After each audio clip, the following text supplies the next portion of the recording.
Hello guys, आज के video में हम जानेंगे परिवार और उसके प्रकार के बारे में।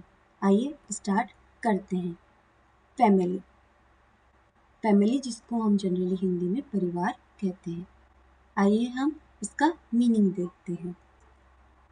परिवार एक मूलभूत सामाजिक इकाई है जो रक्त, विवाह या गोद लेने के संबंधों से जुड़े व्यक्तियों से मिलकर बनती है। यह सामाजिकरण, सोशलाइजेशन, भावनात्मक समर्थन और आर्थिक सहयोग की प्राथमिक संस्था है। सामाजिक शास्त्र और शिक्षा में परिवार बच्चों के मूल्यों, व्यवहार और अधिगम लर्निंग के तरीकों को आकार देता है। कि मीन्स कि ये सामाजिक इकाई होती है जो, जैसे कि हम बात करें माता पिता और उनके बच्चे, तो ये संबंध कैसा है? रक्त का है। तो इस इनसे जो माता पिता, बच्चों, दादा दादी, इन सब से मिलकर क्या बनता है? एक परिवार बनता है। एक फैमिली है जिसमें मेंबर्स हैं, उसमें कोई नया मेंबर ऐड हो जाता है, मीन्स शादी करने के बाद में, तो वो भी क्या है? फैमिली ही कहलाएगा।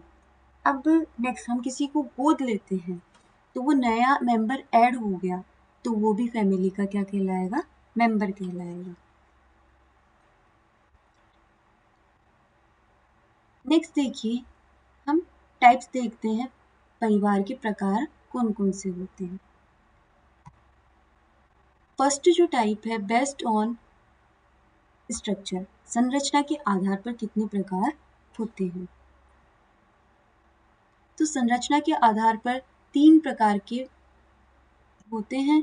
फर्स्ट, न्यूक्लियर फैमिली, जिसे हम एकल परिवार कहते हैं।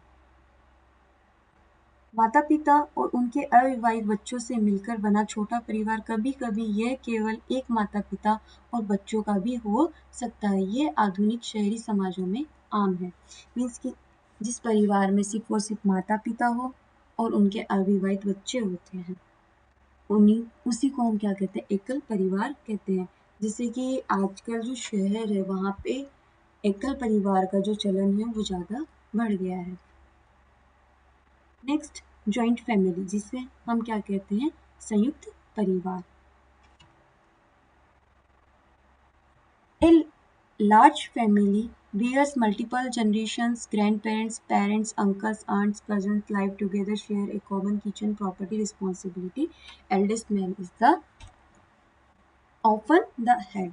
कि ये क्या होता है? जो संयुक्त परिवार होता है इसमें कई पीढ़ियाँ रहती हैं, जैसे दादा दादी, फिर माता पिता, चाचा चाची, चचेरे भाई बहन, सब एक साथ रहते हैं, एक ही जगह पे खाना बनाते हैं और संपत्ति की जिम्मेदारियों को क्या करते हैं? साझा करते हैं। इसमें सबसे बड़ा मुखिया कौन होता है? पुरुष होता है। नेक्स्ट इज एक्सटेंडेड फैमिली, जिसे हम कहते हैं विस्तारित परिवार। अब ये क्या होता है? संयुक्त परिवार के जैसा ही होता है, लेकिन सारे सदस्य एक ही छत के नीचे नहीं रहते, वे पास पास रहते हैं और एक ही रसोई साझा किए बिना घनिष्ठ सामाजिक और आर्थिक संबंध बनाए रखते हैं।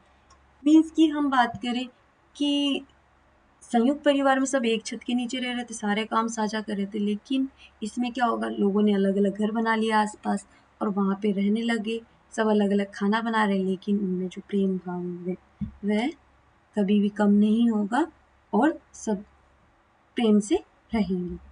नेक्स्ट देखिए, हम बात करते हैं बेस्ड ऑन रेजिडेंस, निवास के आधार पर। निवास के आधार पर हम बात करें तो ये जनरली कितने 2 प्रकार का होता है। फर्स्ट होता है पैट्रिलोकल फैमिली, पितृ स्थानीय परिवार। अब इसमें क्या होता है? विवाह के बाद जोड़ा पति के माता पिता के साथ या उसके निकट रहता है। ये पारंपरिक भारतीय समाज में सबसे सामान्य रूप है। मीन्स कि किसी का भी जब विवाह हो जाता है तो जो न्यूली मैरिड कपल है वो किसके साथ रहता है? अपने माता पिता के साथ रहता है। अगर हम बात करें मैट्रिलोकल फैमिली, जिसको हम क्या कहते हैं?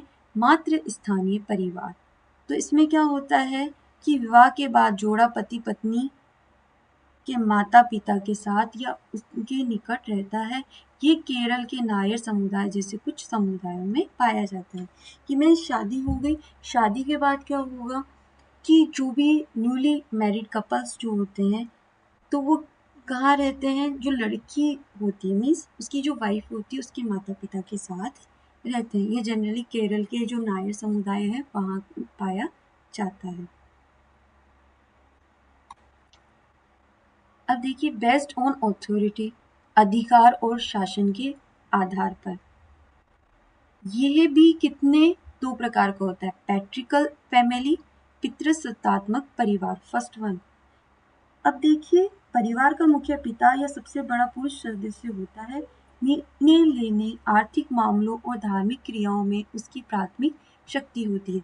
मीन्स इसमें जो परिवार के जितने भी डिसीजंस होते हैं वो किसके, मैन के द्वारा, पुरुष के द्वारा लिए जाते हैं। और वो क्या है कि आर्थिक मामले में क्या है, सशक्त होता है कोई भी निर्णय को लेने में। Next one is matriarchal family, मातृसत्तात्मक परिवार।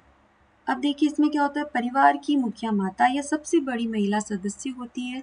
ये दुर्लभ है और मेघालय की खासी जैसी कुछ समुदायों में पाया जाता है। मतलब यहाँ पे क्या होगा कि जो शासन चलेगा वो माता का चलेगा, और इसमें जो महिलाएं होती है वह क्या होती है, इसमें मुख्य सदस्य के रूप में मानी जाती है। जो भी डिसीजन होंगे वो किसके द्वारा लिए जाएंगे, महिलाओं के द्वारा लिए जाएंगे। और ये मेघालय की खासी जो समुदाय है वहां पर पाया जाता है। अब नेक्स्ट जो टाइप है वो लीनेज मीन्स वंशावली के आधार पर। तो ये भी दो प्रकार का होता है, पैट्रीलिनियन फैमिली, पितृवंशीय परिवार। अब देखिए वंश, विरासत और परिवार का नाम पिता के माध्यम से चलता है। बच्चे पिता के गोत्र या कुल से संबंधित होते हैं। कि यहाँ पे अगर वंश की बात करें तो आने वाले जो वंश है तो उनका जो आगे जो सरनेम है वो पिता का यूज होता है, और उन्हें जो विरासत भी मिलती है वो किससे मिलती है, पिता से मिलती है। और बच्चे क्या करते हैं, पिता का गोत्र को लेते हैं। नेक्स्ट देखिए मैट्रिलिनियल फैमिली, मातृवंशीय परिवार।